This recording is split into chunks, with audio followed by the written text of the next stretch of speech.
Wisdom of Solomon, chapter 7. I also am mortal, like everyone else, a descendant of the first-formed child of earth, and in the womb of a mother I was molded into flesh, within the period of 10 months, compacted with blood, from the seed of a man and the pleasure of marriage. And when I was born, I began to breathe the common air, and fell upon the kindred earth. My first sound was a cry, as is true of all. I was nursed with care in swaddling cloths. For no king has had a different beginning of existence.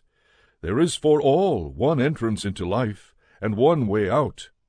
Therefore I prayed, and understanding was given me. I called on God, and the spirit of wisdom came to me. I preferred her to scepters and thrones, and I accounted wealth as nothing in comparison with her. Neither did I liken to her any priceless gem, because all gold is but a little sand in her sight, and silver will be accounted as clay before her.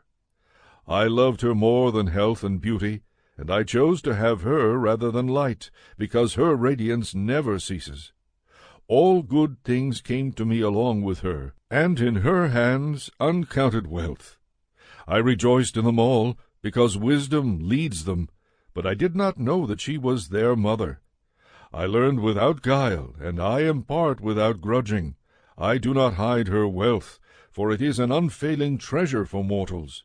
Those who get it obtain friendship with God, commended for the gifts that come from instruction. May God grant me to speak with judgment, and to have thoughts worthy of what I have received. For he is the guide even of wisdom and the corrector of the wise. For both we and our words are in his hand, as are all understanding and skill in crafts.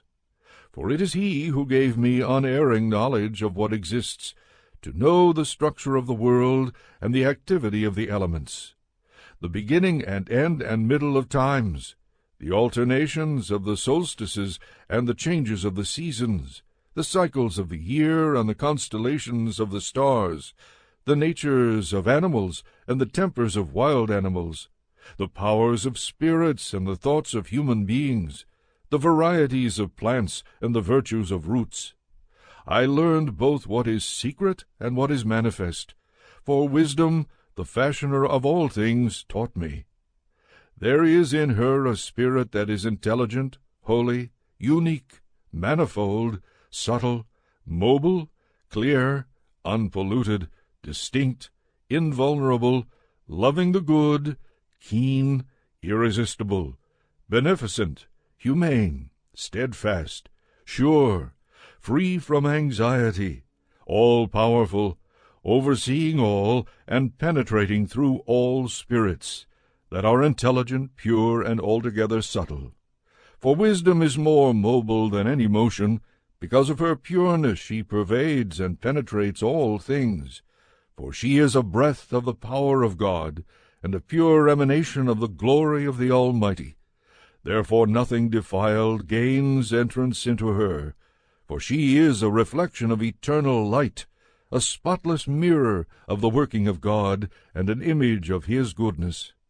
Although she is but one, she can do all things, and while remaining in herself, she renews all things. In every generation she passes into holy souls, and makes them friends of God and prophets. For God loves nothing so much as the person who lives with wisdom. She is more beautiful than the sun, and excels every constellation of the stars. Compared with the light she is found to be superior, for it is succeeded by the night, but against wisdom evil does not prevail.